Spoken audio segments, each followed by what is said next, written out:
There's a man the whole world thinks they know. They have watched him stuff a turkey over his head at Christmas.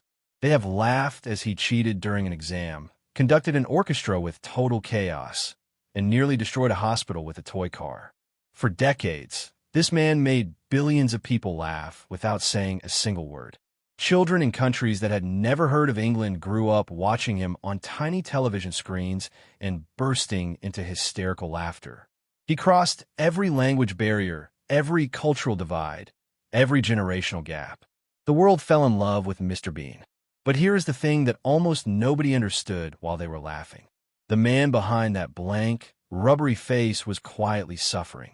Rowan Atkinson, the genius who created one of the most beloved comic characters in television history, has spent the better part of 4 decades carrying a secret that he has only recently begun to speak about openly. Now, at the age of 70, with nothing left to prove and no more masks left to wear, Rowan Atkinson is finally confirming what many people had suspected for years. Mr. Bean was never just a character. He was a prison, and the man inside that prison paid a price that the audience never saw. This is not a story about a celebrity complaining about fame. This is something far more human than that. This is the story of a boy who was mocked and isolated for the way he spoke, who discovered that the only place he could communicate freely was on a stage, and who then built an entire career around performing in ways that protected him from his own vulnerability.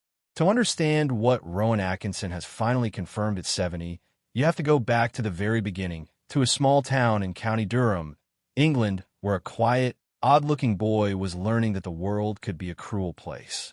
Rowan Sebastian Atkinson was born on January 6, 1955, in Consett, a modest industrial town in the northeast of England. He was the youngest of what would become 3 surviving brothers, after the tragic death of his eldest brother Paul in infancy. Growing up on a farm, his childhood was quiet and disciplined. There was nothing in his early life that would suggest he was destined to make the entire planet laugh. In fact, everything about his early years suggested the opposite. Around the age of 5, Rowan developed a serious stutter. It was not a mild hesitation or a nervous habit. It was a genuine speech impediment that made everyday communication genuinely difficult. School became a battlefield. At Durham Chorister School, other children had no mercy. They mocked the way he talked. They stared at his unusually expressive, rubbery face. Some of his classmates, according to people who were there, went as far as calling him an alien. He did not fit in. He did not belong. And so he retreated inward, spending most of his time alone, observing the world rather than participating in it. What nobody around him understood at the time was that this isolation was doing something unexpected. It was training him. A boy who cannot speak freely learns to communicate in other ways. He watches people with obsessive attention. He studies the way a face moves, the way a body reacts, the tiny physical signals that betray what someone is really thinking. Without knowing it, the young Rowan Atkinson was developing the most important tools of his future craft.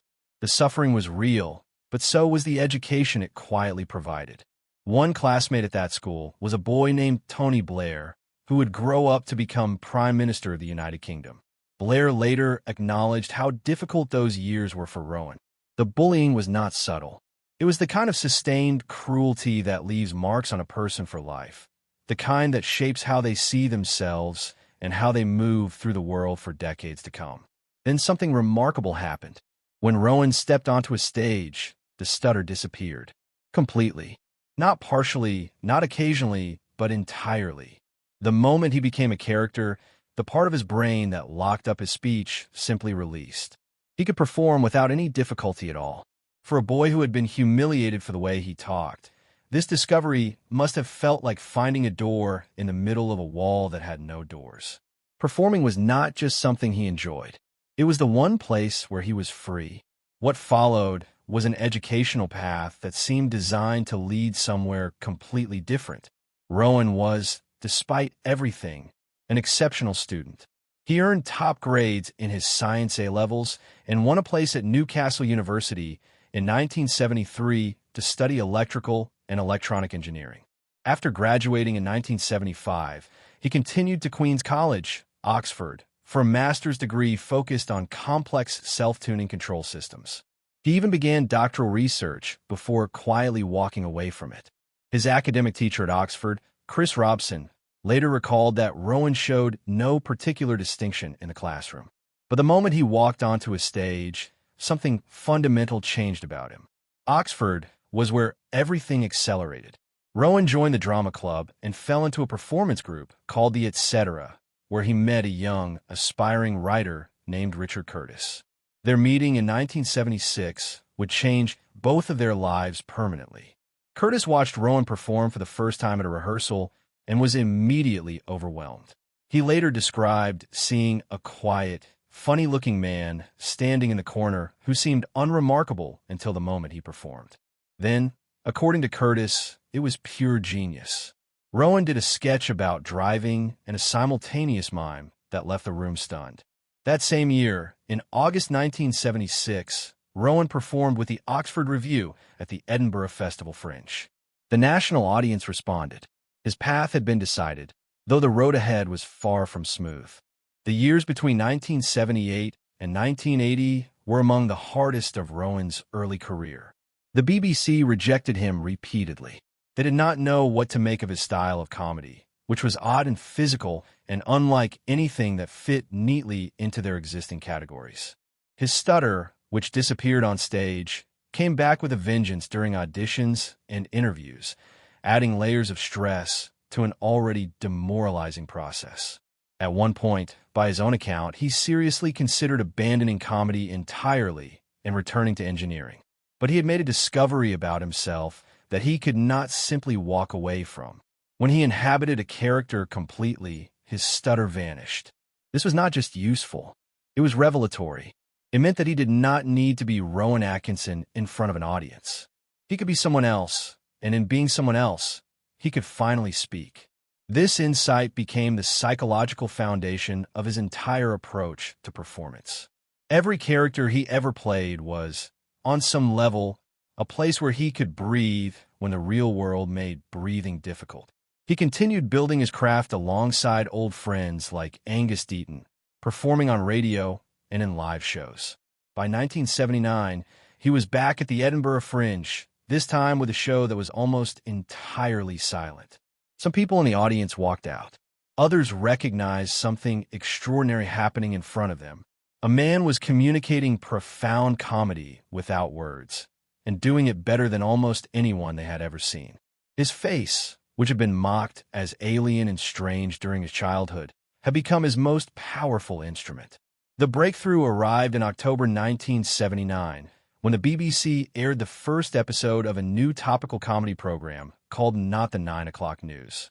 The opening was not promising. Fewer than 1 million viewers tuned in, and some critics called it offensive and unworthy of broadcast.